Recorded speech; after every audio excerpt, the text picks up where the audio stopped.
Assalamualaikum warahmatullahi wabarakatuh. Alhamdulillah, pada kesempatan kali ini, di video kali ini saya akan mempresentasikan salah satu tugas individu dari dosen saya terkait teisme John Stuart Mill. Sebelum masuk kepada pembahasan, saya akan membacakan biografi John Stuart Mill. John Stuart Mill adalah seorang filsuf, ekonom politik, dan anggota parlemen asal Inggris. Dia adalah sosok penginspirasi teori sosial, teori politik, dan ekonomi politik. John Stuart Mill juga dijuluki sebagai filsuf berbahasa Inggris yang paling berpengaruh pada abad ke-19. John Stuart Mill dilahirkan pada Rodney Street di Pentonville, daerah London pada tahun 1806. John Stuart Mill merupakan anak sulung dari filsuf asal Skotlandia, sejarawan dan imperialis James Mill dan Harriet Burrow. John Stuart Mill tidak pernah sekolah, namun ayahnya memberi suatu pendidikan yang sangat baik. Terbukti, sejak kecil usia 3 tahun sudah diajari bahasa Yunani dan diajari bahasa Latin pada umur 8 tahun. Beliau juga diajari oleh ayahnya ekonomi politik dan logika termasuk karya Aristoteles pada usia 12 tahun dan mendiskusikannya dengan ayahnya. Selanjutnya, Mill mempelajari ekonomi Demosthenes dan Plato, khususnya pada metode dan argumentasi. Ketika berusia 17 tahun, Mill bekerja di India House Company, di mana ia telah mengabdi selama 35 tahun sampai perusahaan tersebut bubar pada tahun 1853. Sejak kecil, Mill juga mendapatkan pendidikan langsung dari pamannya, yaitu Jeremy Bentham, sehingga tidak mengherankan ketika berusia 20 tahun, Mill sudah terkenal sebagai pemimpin gerakan utilitarianisme yang kritis. Di samping itu, ketika bekerja di India Company pada tahun 1823, ia selalu meluangkan banyak waktu untuk melakukan pengembaraan intelektual dan menyebarkan ajaran utilitarianisme melalui surat kabar dan jurnal. Mengingat pekerjaannya yang begitu intensif, tidaklah mengherankan bahwa pada tahun 1826 ia mengalami keambrukan karena sakit saraf. Namun krisis mental itu mempunyai efek yang positif. Ia mulai membebaskan diri dari filsafat Jeremy Bentham dan mengembangkan pahamnya sendiri tentang utilitarianisme. Paham ini dirumuskannya dalam esai Utilitarianisme tahun 1864 yang kemudian menjadi bahan sebuah diskusi selama hampir seluruh akhir abad ke-19, terutama di Inggris. Paham khas tentang utilitarianisme yang dirumuskan Mill merupakan sumbangan penting kepada filsafat moral. Mill meninggal di Avignon, di Prancis pada tahun 1873. Mill adalah seorang penulis yang produktif. Tulisan-tulisannya tentang ekonomi dan kenegaraan dibaca luas.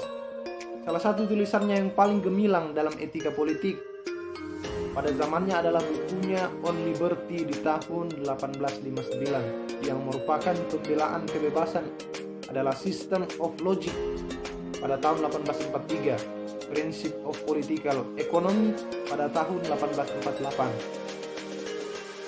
Kita masuk pada pembahasan pemikiran John Stuart Mill. Pemikiran Mill tentang psikologi. Menurut Mill, psikologi adalah suatu ilmu pengetahuan dasar yang menjadi asas bagi filsafat. Tugas psikologi yakni untuk menyelidiki apa yang disajikan oleh kesadaran, penginderaan kita dan hubungan-hubungannya. Dalam pemikiran psikologi ini, Mill meneruskan pemikiran ayahnya yaitu James Mill, yaitu seorang filsuf dan psikolog yang terkenal pada masa itu. Yang kedua, pemikiran tentang logika. Menurut Mill, psikologi merupakan dasar bagi semua ilmu, sehingga Mill meneruskan prinsip-prinsip positivisme di bidang logika. Adapun tugas logika ialah membedakan hubungan gagasan-gagasan yang bersifat kebetulan dari hubungan gagasan yang tetap dan sesuai dengan hukum. Karena seluruh pengetahuan kita berasal dari pengalaman, maka satu-satunya metode dalam ilmu pengetahuan adalah metode induktif. istilah metode yang merumuskan suatu hukum umum dengan bertitik tolak berdasarkan pada sejumlah kasus khusus. Pemikiran Mill yang ketiga yaitu ilmu pengetahuan. Mill membedakan antara ilmu pengetahuan alam dan ilmu pengetahuan rohani. Yang dimaksud ilmu pengetahuan rohani yakni psikologi, ajaran kesusilaan, dan sosiologi. Adapun yang dimaksud dengan ilmu pengetahuan alam adalah ilmu sejarah. Mill bermaksud meningkatkan ilmu sejarah hingga menjadi ilmu eksakta. Pemikiran Mill yang keempat yaitu etika. Di dalam etika, Mill menuju kepada hubungan timbal balik antara individu dan masyarakat atas dasar utilitarianisme yang berpangkal pada pertimbangan psikologis. Mill menyatakan bahwa ada dua sumber pemikiran utilitarianisme. Yang pertama, dasar normatif, artinya suatu tindakan dianggap benar kalau bermaksud mengusahakan kebahagiaan atau menghindari hal yang menyakitkan. Yang kedua, dasar psikologi, artinya dalam hakikat manusia berasal dari keyakinannya bahwa mayoritas orang punya keinginan dasar untuk bersatu dan hidup harmonis sesama manusia. Prinsip utilitarianisme berbunyi suatu tindakan dapat dibenarkan secara moral apabila akibat-akibatnya menunjang kebahagiaan semua yang bersangkutan dengan sebaik mungkin.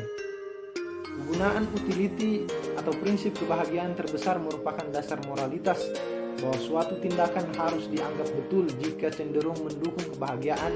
Yang dimaksud dengan kebahagiaan adalah kesenangan dan kebebasan dari perasaan sakit. Baik, kita masuk di inti pembahasan yaitu teisme. Sebelum masuk ke inti pembahasan, kita harus tahu dulu apa itu teisme. Teisme secara luas didefinisikan sebagai kepercayaan terhadap keberadaan Tuhan atau dewa-dewi. Dalam pengertian awam atau bila dibandingkan dengan deisme, istilah tersebut mendeskripsikan konsep ketuhanan klasik yang ditemukan dalam monoteisme, yang juga disebut sebagai teisme klasik, atau dewa-dewi yang ditemukan dalam agama-agama politeistik. Suatu kepercayaan terhadap Tuhan maupun dewa-dewi tanpa menafikan keberadaan wahyu, sebagaimana yang terdapat dalam deisme. Di Inggris, pemikiran keagamaan berubah sangat berbeda dalam tulisan-tulisan John Stuart Mill. Diterbitkan kira-kira 15 tahun setelah kesimpulan yang tidak ilmiah. Notabene-nya adalah Jeremy Bentham dan James Mill yang memastikan agama itu instruksi, seharusnya tidak membentuk bagian dari pendidikan John Stuart. Demikian dalam autobiografinya, Mill mengatakan ia adalah salah satu dari sedikit contoh dalam hal ini negara yang telah membuang kepercayaan agama tetapi tidak pernah memujinya.